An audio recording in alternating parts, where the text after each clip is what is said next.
Otherworldly Evil Monarch. Bab 95. Judul, Hati Seorang Wanita Muda. Di dalam aula, Junmo Xie memiliki senyuman di wajahnya. Sambil menggenggam kedua tangannya, dia mulai memberi hormat pada orang-orang di sekitar dan tertawa dengan senyuman yang membentang dari telinga ke telinga. Dia berkata, Terima kasih atas dukungan semua orang untuk aula permata megah. Junior ini akan berterima kasih atas bantuan pribadi ini. Semuanya, tolong, biarkan lelang berlanjut. Jangan ragu untuk menawar dengan santai dan sebanyak yang kamu inginkan. Tidak perlu sopan. Orang tercela macam apa anak ini? Melihat kamu menjilat tumit aula permata magnificent dan menggambarkan mereka seolah-olah mereka adalah jenis pemilik toko terbaik di dunia, sungguh tercela sampai titik ekstrim. Semua orang yang hadir hanya mengutuk dia di dalam hati mereka. Jika pikiran yang angkuh bisa menghancurkan seseorang sampai mati, maka Junmo Xie saat ini akan menanggung tekanan yang sangat besar di bumi dan akhirnya dia akan mati dengan mengerikan. Jika perilaku tercela bisa menyakitkan, maka Junmo Xie sekarang akan dipenuhi dengan luka dan memar. Akhirnya suara misterius itu tidak terdengar lagi, ketika setelah beberapa waktu suara lain terdengar dengan jelas. Sebelumnya, selama proses penawaran Blazing Heart Meridian, telah dianggap bahwa tawaran oleh Li Zhen tidak valid, dan pelelangan akan lanjutkan dengan harga aslinya. Benar saja, itu dua orang. Junmo Xie memikirkan ini dan tersenyum di dalam hatinya. Tentunya tidak ada persatuan dan kesepakatan atas pandangan mereka. Benar, maka orang ini harusnya masih sedikit kuat kan? Raut wajah pria berjubah ungu di atas panggung berubah dan kemudian dengan frustrasi berkata, Meridian jantung yang berkobar-kobar sebelumnya ditawar oleh Tang Yuan untuk 300.000 tael perak. Aku telah menyebutkan harga 2 kali, apakah ada orang yang menawarkan lebih dari 300.000? Bahkan setelah ditanya berulang kali, tidak ada yang berani menawar. Bahkan mengabaikan peristiwa yang terjadi sebelumnya, siapa yang ingin menyinggung Junmo Xie yang kakeknya adalah seorang ahli Sky Suan dan ditambah lagi, kakek Tang Yuan yang menakutkan yang memanjakan cucunya. Siapa yang berani berada di sisi yang salah dari kedua tuan muda ini? 300.000 tael perak, 3 kali lipat. Terjual. Ketika pria berjubah ungu itu membanting palu ke bawah, dia benar-benar merasa tertekan.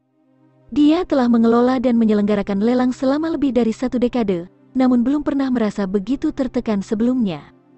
Karena 2 anak hilang dari keluarga besar, pelelangan menjadi kacau balau. Barang yang bisa dengan mudah mencapai harga 1 juta tael perak ini dijual hanya dengan 300.000 tael. Harga ini hampir sama dengan memberikan meridian hati yang berkobar. Gendut Tang telah mengalami kegembiraan yang luar biasa, hanya untuk bersedih seketika dan separuh waktu, dia tidak mengerti apa yang sebenarnya sedang terjadi. Disposisi Junmo Xie akhirnya tenang. Kesempatan itu hampir lepas dari tangannya. Duduk di hadapan mereka, Dugu Xiaoyi memasang ekspresi sangat marah sebelum berkata, Tidak ada keadilan di sini. Orang itu benar-benar berhasil mendapatkan dengan harga serendah itu. Benar-benar menjijikkan. Aku membencinya. Sementara kata-kata yang keluar tampak penuh kebencian, 2 mata besarnya yang indah benar-benar berubah menjadi 2 bulan sabit dan dia sepertinya tertawa dari bawah jika hatinya dan tidak ada sedikit pun rasa jijik yang terkandung di dalamnya. Putri Ling Meng memandang dengan curiga ke arah Dugu Xiaoyi yang jelas bersemangat tinggi dan tiba-tiba melihat ke atas. Membaca sekilas dia memikirkan Junmo Xie yang nyonya ini selalu menindas. Tapi, duduk di ruangan ini, dia rupanya tidak memiliki ekspresi jijik yang biasa dia miliki di masa lalu, tapi ekspresi penghargaan. Melihat bagaimana perkembangannya, Putri Ling Meng tiba-tiba memiliki pemikiran yang aneh dan tidak bisa menahan diri untuk tidak berseru kaget. Xiaoyi, kamu, apakah kamu menyukai pria ini? Mendengar ini, wajah Xiaoyi menjadi sangat merah saat dia mengerutkan hidung dan menjulurkan lidahnya. Tidak diragukan lagi tersipu, dia berkata dengan resolusi. Siapa? Bagaimana aku bisa menyukai beberapa anak yang rendah dari sebuah keluarga? Hanya saja besi meteorit gadis ini diambil olehnya, nyalinya besar sekali. Bagaimana aku bisa melupakan itu? Gadis ini hanya menunggu kesempatan untuk membayarnya kembali secara penuh. Saat dia mengatakan ini, dia mengangkat alisnya dan mengatupkan rahangnya dengan erat. Putri Ling Meng dari ujung kepala sampai ujung kaki merasa benar-benar tidak berdaya saat mendengar kata-kata ini. Dengan semua hal yang dikatakan, Dugu Xiaoyi adalah teman dekatnya yang berharga selama bertahun-tahun. Bagaimana mungkin dia tidak bisa melihat melalui dirinya dan sepenuhnya terbuka? Xiaoyi benar-benar bahagia karena tidak seperti penampilannya dan perhatian yang dia tunjukkan. Berpikir lagi, dia menyadari Dugu Xiaoyi ini telah tertekan dan pikirannya tidak pada tempatnya. Tapi, tepat ketika dia mendengar suara Junmo Xie, dia tiba-tiba tampak menjadi sangat hidup dan penuh energi. Semua ini terbukti dengan sendirinya, dan itu semua hanya bisa mengarah pada satu kemungkinan. Kemungkinan ini sangat tidak terpikirkan sehingga itu hanya mimpi buruk. Ah, adik perempuan Dugu Xiaoyi. Dia melihat ke arah Xiaoyi sebelum melanjutkan. Apakah kamu mencoba untuk menutupi mata kakakmu? Ah, dia sangat berkeliaran dan tidak berguna, bagaimana kamu bisa menyetujuinya? Dugu Xiaoyi mengedipkan matanya yang besar dan cantik 2 kali dan bersenandung dengan gembira sebelum berkata. Karena dia seperti Debauci, yang dia butuhkan hanyalah pelajaran yang bagus untuk memberitahu dia betapa kuatnya gadis ini. Hehehe. Setelah dia selesai mengatakan ini, dia tidak bisa menahan tawa. Matanya penuh kerinduan, tampaknya sudah memikirkan bagaimana dia akan memberi Junmo Xie pelajaran dan tatapan terpesona. Putri Ling Meng semakin khawatir tentang masalah ini. Ini bukan masalah sepele. Meskipun Dugu Xiaoyi hanya menyalahkan dirinya sendiri, kita juga harus memberitahu ayahnya, Jenderal Dugu Wudi yang luar biasa tentang hal ini. Keluarga Dugu adalah keluarga tak tertandingi di ibu kota, terlebih lagi, Dugu Xiaoyi adalah satu-satunya putri tercinta dari keluarga yang selalu disayangi oleh semua orang. Untuk membandingkannya dengan pewaris Jun family yang tidak berguna, itu seperti bunga indah yang tersangkut di kotoran sapi. Absurditas tidak bisa dijelaskan.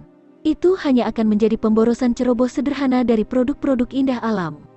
Untuk mengatakan tidak ada yang lain, hanya untuk berpikir atas nama keluarga kekaisaran, satu-satunya cucu generasi ketiga keluarga Jun dan cucu dari keluarga Dugu, hasilnya sangat menakutkan. Ini akan membawa perubahan total dalam pemerintahan dan publik.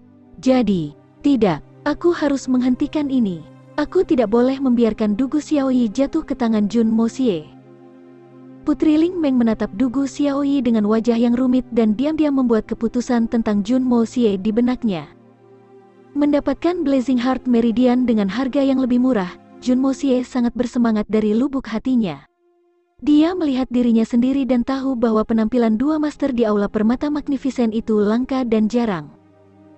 Kekuatan pribadi aku sendiri tidak cukup kuat. Aku hanya harus menunggu dan bersabar dan bertindak sebagai pelawak sementara itu. Akhirnya, Tang Yuan membeli apa yang diminta darinya oleh kakek Tang tanpa hambatan.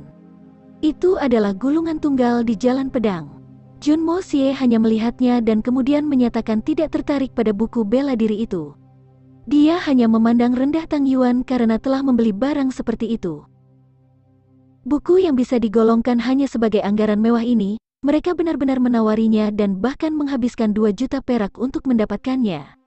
Tapi kemudian, Junmo Xie tiba-tiba terkejut dan kemudian wajahnya menunjukkan sedikit keterkejutan. Setelah mendapatkan meridian jantung berkobar ini, dia telah mengirimkan kesadaran spiritualnya untuk menutupi kotak dari 2 pangeran yang memiliki 6 orang di dalamnya. Tetapi, dia terkejut menemukan bahwa pada saat ini, kedua kotak itu benar-benar kosong. Sama sekali tidak ada seorang pun di dalamnya dan tidak ada yang keluar dari pintu. Namun, Junmo Xie menyimpulkan bahwa ke-6 orang ini tidak meninggalkan tempat itu. Apakah kedua kotak itu memiliki lorong bawah tanah rahasia? Saat berikutnya, sebenarnya, Junmo Xie berhasil menemukan jejak energi spiritual yang tersisa di udara dan menelusurinya kembali ke kerumunan di bawah. Apa yang dia lihat di bawah sana sangat mengejutkannya. Mereka telah mengganti pakaian mereka dan bahkan raut wajah mereka. Bahkan jika seseorang berhasil melihat pria-pria ini secara langsung, akan sulit bagi mereka untuk dapat mengenali mereka. 3 di antaranya sudah berkumpul di tengah aula sedangkan 3 lainnya ke sisi aula. Mereka semua berpenampilan seperti orang kaya, yang hanya melihat ke sana kemari tapi, Junmo Xie dengan persepsinya yang tajam dengan mudah bisa melihat sedikit kecemasan dan keinginan membara di hati mereka. Ini hanya menunjukkan bahwa objek yang mereka inginkan akan segera muncul dan mereka menunggu dengan sangat antisipasi. Tapi, di antara semua barang di tempat ini, pada akhirnya apa yang membuat orang-orang terpikat total? Bahkan dua pangeran terlibat. Jun Mo Xie mengambil daftar lelang dari gendut Tang dan mulai menjelajahi barang-barang yang disebutkan. Akhirnya setelah melalui daftarnya dia berhasil menemukan barang yang bahkan telah membawa kedua pangeran itu ke rumah lelang. 30 strip tendon dari binatang peringkat 6 Suan. Tendon Suan Beast. Itu pasti barang ini. Selain itu, barang-barang lain dalam daftar itu hanyalah sesuatu yang dapat dianggap sebagai dekorasi mewah dan barang kecil lainnya, hal-hal yang tidak memiliki banyak kegunaan praktis. Bukankah mereka menginginkan sesuatu yang memiliki kekuatan ofensif yang besar dan dapat menghasilkan ancaman bagi kehidupan? Tampaknya tendon binatang Suan akan memenuhi persyaratan mereka. Tapi, apa yang akan mereka lakukan dengan begitu banyak tendon? Apakah mereka punya alasan untuk mengganti cambuk sebagai senjata pilihan mereka untuk para pembunuh? Mungkinkah itu akan digunakan untuk membuat busur yang sangat kuat? Saat pikirannya berkembang ke titik ini, jantung Jun Mo Xie mulai berdetak sangat cepat. Jika tendon dari peringkat 6 Suan Beast digunakan untuk membuat busur, maka panah jika ditembakkan dari busur seperti itu akan meningkatkan kekuatannya lebih dari 2 kali. Namun, meskipun jenis busur dan anak panah seperti itu akan sangat kuat, kekuatan seorang kultivator peringkat Suan 9 tidak cukup dan pasti tidak akan bisa menarik tali busur. Tapi, karena ini, jika itu adalah ahli peringkat Suan tingkat perak atau emas, jenis senjata ini tidak diragukan lagi akan menjadi senjata absolut. Bahkan seorang ahli giok Suan Reng mungkin menemui ajalnya di tangan pengguna busur seperti itu jika dia terjebak dalam momen ketidaksadaran atau keterkejutan. Dan, kelompok yang terdiri dari lebih dari 10 pengguna yang memegang busur pasti akan memiliki kekuatan untuk bahkan menimbulkan ancaman bagi kehidupan master level Sky Suan. Sungguh, itulah yang mereka pikirkan. Tentu saja, saat tendon Suan Beast keluar, kelompok milik kedua pangeran segera mulai menawar satu sama lain dan situasinya adalah persaingan sengit antara kedua faksi. Harga terus naik dan tak lama kemudian mencapai 5 juta tael perak yang merupakan ketinggian yang belum pernah terjadi sebelumnya. Dengan harga ini, pasti orang-orang lain di aula hanya akan dikirim pulang, tetapi bahkan jika keduanya adalah saudara, mereka menolak untuk menyerah setengah langkah. Setelah proses penawaran yang panjang, harga 30 strip tendon Suan Beast benar-benar naik ke harga setinggi langit 13 juta tael perak dan diperoleh oleh kelompok pembunuh dari salah satu dari 2 putra kaisar.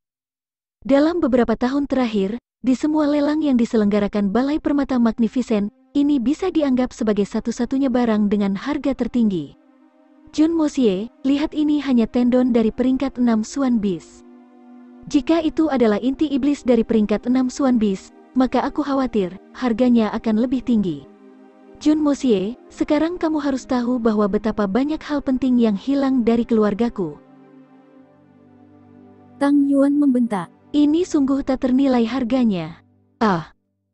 Jun Mo Xie tidak tahu harus menangis atau tertawa. Dia hanya melihat ke bawah dengan maksud untuk mendapatkan tendon Suan Beast itu. Setelah pelelangan selesai, kerumunan dengan cepat bubar dan 3 pria yang telah mendapatkan urat juga bercampur dengan kerumunan perlahan menjauh. Jun Mo Xie tahu bahwa di keluarganya, yang terkuat adalah kakeknya yang merupakan master alam Sky Suan. Tetapi dia tahu bahwa bahkan jika kakeknya menghadapi orang-orang yang memegang busur ini, hidupnya akan dalam bahaya dan dia akan menderita. Untuk berhati-hati, ayo pergi. Jun Mo Xie berdiri, pikirannya masih bertanya-tanya, jika aku bisa melacaknya kembali atau mencari tahu di mana mereka akan menyimpannya pada akhirnya, itu akan sangat ideal.